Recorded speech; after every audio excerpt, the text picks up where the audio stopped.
ഇങ്ങനെ ഇഷ്ടമായോ? എനിക്ക് ഓൾറെഡി കഴിച്ചത് വെച്ച സാധനമാണ്. അത് നമ്മള് പറഞ്ഞല്ലോ, ഇഷ്ടപ്പെട്ട് വെച്ചത് തന്നെയായിരുന്നു. ഞങ്ങള് വിചാരിച്ചില്ല ഓൾക്ക് അത് ഓർമ്മ ഉണ്ടാവും നമ്മള് വിചാരിച്ചു. പക്ഷെ ഗസ് ചെയ്യാൻ പറഞ്ഞ സമയത്ത് കറക്റ്റായിട്ട് കുഴപ്പമില്ല. അല്ല, എനിക്ക് തോന്നി, എനിക്കറിയാം ഇവര് ഇതൊക്കെ നോട്ട് ചെയ്യുന്നുള്ള കാര്യം എനിക്കറിയാം. കാരണം ഞാൻ ഇഷ്ടപ്പെട്ടിട്ട് വെച്ച സാധനമാണ് അവിടെ.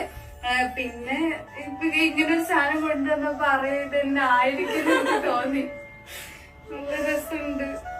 ഇതിപ്പോ ഞങ്ങൾ ഇന്നെങ്കിലും തന്നെനിക്ക് നാളെ കിട്ടുന്നത്. അതെ, നമുക്ക് ഇനിയിപ്പോ കുറച്ചു നേരം കൂടി ഇല്ലേ ബാക്കിയുള്ളൂ. ഇനിയിപ്പോ പറയുകയാണെങ്കിൽ ഒരു 10 മണിക്കൂർ വളരെ വിരലുണ്ടാവുന്ന കുറച്ച് സമയം മാത്രമേ ഇനി ഷാമിന്റെ ഒരു സ്പെഷ്യൽ മൊമെന്റിനുള്ളൂ. അപ്പൊ ഞങ്ങൾക്കും ഒരു ആഗ്രഹമായിരുന്നു ഷാമി ഓക്ക് ഇഷ്ടമുള്ള സാധനം തന്നെ ഇട്ടിട്ട് അങ്ങനെ നിക്കണം എന്നുള്ളത്. അതെ, ഞങ്ങളെ കണ്ണില് ഓളങ്ങനെ ഇട്ട് കണ്ടതും കൂടിയാണ്. കാര്യം ഫസ്റ്റ് ആ 2 ഇട്ട് കണ്ടു. പിന്നെ അത് കഴിഞ്ഞിട്ട് ഇതും കൂടെ വെച്ചപ്പോ ഞങ്ങൾക്ക് അതാണ് കൂടുതൽ ഭംഗിയെന്ന് തോന്നിയത്. അപ്പൊ അത് ഞങ്ങൾ അപ്പൊ തന്നെ ഉറപ്പിച്ചതാ, ഇതാണ് ഗിഫ്റ്റ് എന്നുള്ളത്. അപ്പൊ ഞങ്ങക്ക് അപ്പൊ അതും കൂടെ ആയിട്ട് ഇനി അതായിട്ട് ഞങ്ങക്ക് മിസ് ചെയ്യാൻ തോന്നിയിട്ടുണ്ട്.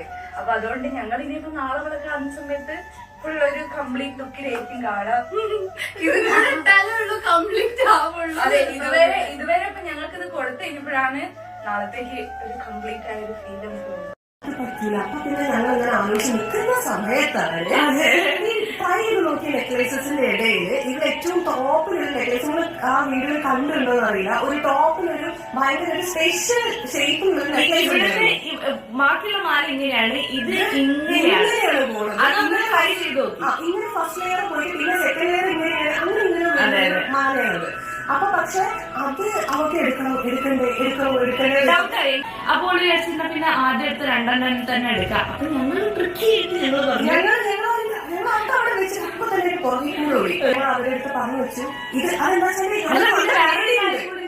ഉമ്മേനോട് നമ്മൾ പറഞ്ഞു. കാര്യം ഉമ്മയ്ക്ക് ആ മാല ഇഷ്ടമായി. അപ്പൊ ഉമ്മേനെ ഞങ്ങൾ ചുളിവിൽ വിളിച്ചിട്ട് പറഞ്ഞ് ഉമ്മ അത് ഇപ്പൊ എടുക്കാൻ സമ്മതിക്കില്ല, അത് നമ്മൾ ഗിഫ്റ്റ് ആയിട്ട് കൊടുക്കാന്ന് വിചാരിക്കുകയാണ്. അപ്പൊ നിങ്ങൾ അത് സമ്മതിക്കരുത്, അതിപ്പോ വേണ്ട മോളെ കമ്മലന്നെ എടുത്തോന്നൊക്കെ പറഞ്ഞിട്ട് സെറ്റ് ചെയ്ത് വെച്ചാൽ മതി എന്നൊക്കെ പറഞ്ഞ് ഞങ്ങൾ ഉമ്മേനെയും കൂടി ഒന്ന് സെറ്റ് ആക്കിയപ്പോ മൊത്തത്തിൽ ആ സിറ്റുവേഷൻ ആ രീതിയിൽ. ഞങ്ങളുടെ പേര് എന്തായിരുന്നു വെച്ചാല്, ഒന്നാമത് ഇവൾക്ക് ഇഷ്ടപ്പെട്ട മാല അന്ന് ഇവളുടെ കല്യാണത്തിന് നമ്മള് എന്താ പറയാ അന്ന് അപ്പത്തിന്റെ ബുക്ക് ചെയ്യാത്തതുകൊണ്ട് ഞങ്ങൾക്ക് മിസ്സായി പോയി എന്നുള്ള സിറ്റുവേഷൻ ഒക്കെ ഞങ്ങൾ ഒരുപാട് വിഷമിച്ചതാണ്. ഇവിടെ ഉണ്ടാവുന്നത്